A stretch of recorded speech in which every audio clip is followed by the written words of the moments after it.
అందరికీ ఆనందాలకు సంతోషాలకు నిలయమైన లక్ష్మీ నిలయం ఛానల్కు స్వాగతం సుస్వాగతం. మేము రిసార్ట్స్కి అయితే వెళ్ళాం, మీకు ఆ వీడియో షేర్ చేశాను కదండి. రిసార్ట్ నుంచి అట్నుంచి వచ్చేటప్పుడు శ్రీముఖలింగ దర్శనం చేసుకున్నాం, అలాగే గోవిందపురం కూడా వెళ్ళాం అనమాట. ఆ విశేషాలన్నీ కూడా మీతో షేర్ చేసుకోవడానికి మీ ముందుకైతే వచ్చేసా. శ్రీకాకుళం చనుమూరులో ఉన్నటువంటి ఈ శ్రీముఖలింగ ఆలయం పూర్తి రాతి కట్టడంతో నిండి చక్కగా చెక్కిన అందమైన శిల్ప ఆకృతులతో నిండిన ఆలయం ఈ శ్రీముఖలింగ ఆలయం. పరమశివుడు స్వయంభూగా లింగ రూపంలో వెలసిన క్షేత్రం శ్రీముఖలింగ ఆలయం.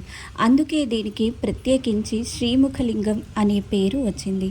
ఒక విప్ప చెట్టు కాండం నుంచి పరమశివుడు లింగ రూపంలో ఉన్నారు కనుక ఆ పరమేశ్వరుని ఆకారం ఈ లింగంపై స్పష్టంగా మనము దర్శించుకోవచ్చు.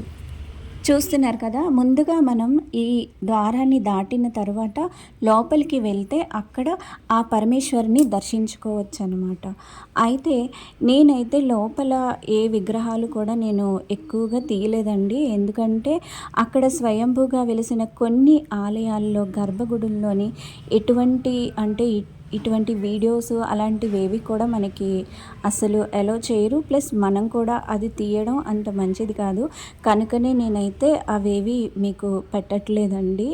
మామూలుగా చుట్టూ ఆ ఆలయ ప్రాంగణంలో ఉన్నటువంటి ఆ ప్రాంతం మాత్రమే నేను వీడియో తీశాను, అది మాత్రమే మీతో షేర్ చేసుకుంటున్నాను అనమాట. చూశారు కదా, అక్కడి నుంచి ఇంకా కొంచెం ముందుకి వస్తే అక్కడ ఇది సోమేశ్వర ఆలయం అని చెప్పి ఇది కూడా సేమ్ రాతి కట్టడంతోనే చాలా అందంగా తీర్చిదిద్దారండి. లోపలైతే ఎవరూ లేరు, కానీ ఒకే ఒక లింగం, చాలా పెద్ద లింగం ఉందన్నమాట. అది మనం దర్శించుకుంటే చాలా చాలా మంచిది.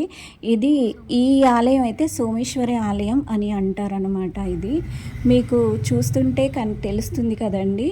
ఇదైతే నేను మీకు చెప్పాను కదా, గర్భగుడిలో ఉన్నటువంటి విగ్రహాలను అయితే నేను అసలు వీడియో తీయలేదండి. ఇదంతా కూడా ఆలయ ప్రాంగణంలో చుట్టుపక్కల ఉన్నటువంటి విగ్రహాలని మాత్రమే నేను వీడియో తీశాను, అది మాత్రమే మీతో షేర్ చేసుకున్నాను అనమాట.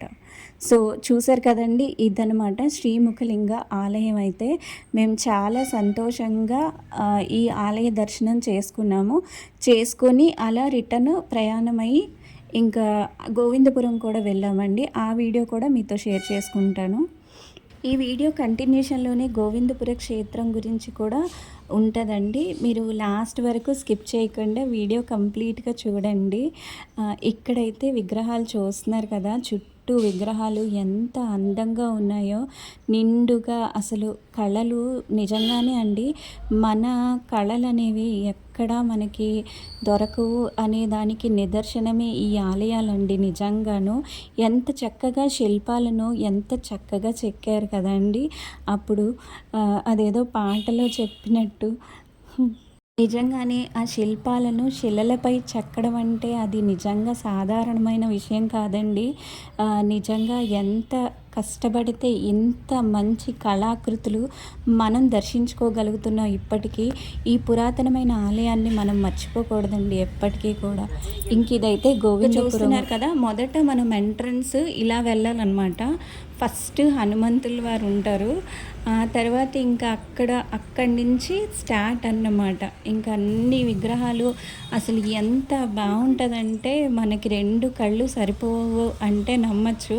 అంత అందంగా చాలా చక్కగా ఉంటాయండి ప్రతీది కూడా. అంటే మన యొక్క హిందూ పురాణాల్లో ఉన్నటువంటి ఇతిహాసాలన్నింటినీ కూడా ప్రతి ఒక్కటి కూడా ఇక్కడ విగ్రహ రూపంలో ఎంతో అందంగా ఆవిష్కరించారండి. మలచాలంటే అసలు మనం చూస్తే మీకు అర్థమవుతుంది. చూడండి, కృష్ణలీలలన్నీ కూడా ఆ పైన ఎంత చక్కగా పెట్టారో.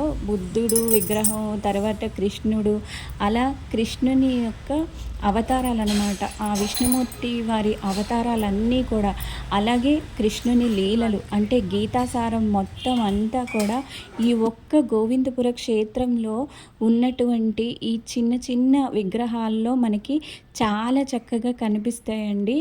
ఎంత అందంగా తీర్చిదిద్దారంటే అసలు మనం చూస్తే నిజంగా మర్చిపోము ఎప్పటికీ కూడా, అంత అందంగా ఉంటుంది. అంతేకాదండి, కన్నులకు నిండుగా ఆనందం. అలాగే మనసు నిండా సంతోషం నిండిపోతుందంటే ఖచ్చితంగా నమ్ముతారు మీరు కూడా. అంత బాగుంటుందండి. ఇంకా ఇక్కడ అమ్మవారి సరస్వతీదేవి విగ్రహం ఎంత చక్కగా తీర్చిదిద్దారో చూడండి. గరుత్మంతుడు ఎంత అందంగా ఉన్నాయో అసలు ఈ విగ్రహాలన్నీ కూడా. ఒక్కొక్కటి కూడా మనం వర్ణించలేమన్నమాట. అంత అందంగా ఉన్నాయి అమ్మవారు లక్ష్మీదేవి. ఇంకా ఈ ఉన్నారండి చాలా మంచి విగ్రహాలే ఉన్నాయి, కానీ తీయడం కుదరలేదండి. అసలు చాలా లెందీ వీడియో కూడా అయిపోతుంది, అసలు టైం కూడా లేదు. అయినా అలాగే తీసానమాట. ఇదైతే క్షీరసాగర మదనం. మీరు చూస్తే మీకు బాగా తెలుస్తుంది కదా క్షీరసాగర. ఇక్కడైతే చూస్తున్నారు కదా శబరి స్వామివారికి అంటే రాముల వారికి ఫలమిస్తుంది. అలాగే ఇక్కడ గోవర్ధనగిరి పర్వతాన్ని ఎత్తుతున్న కృష్ణుని విగ్రహం, అలా చాలా విగ్రహాలు ఇక్కడ ఎంత అందంగా తీర్చిదిద్దారో చూడండి. మదనం అనమాట అది. ఇక్కడైతే చాలానే విగ్రహాలు అలా ఉన్నాయి. ఒక వీడియోలో నేను చెప్పలేను, కానీ మీరు గనక ఖచ్చితంగా గోవిందపురం దర్శనం చేసుకుంటే నిండుగా చాలా ఆనందంతో వస్తారండి. ఇవాల్టి వీడియో మళ్ళీ మరో మంచి వీడియోలో కలుద్దాం.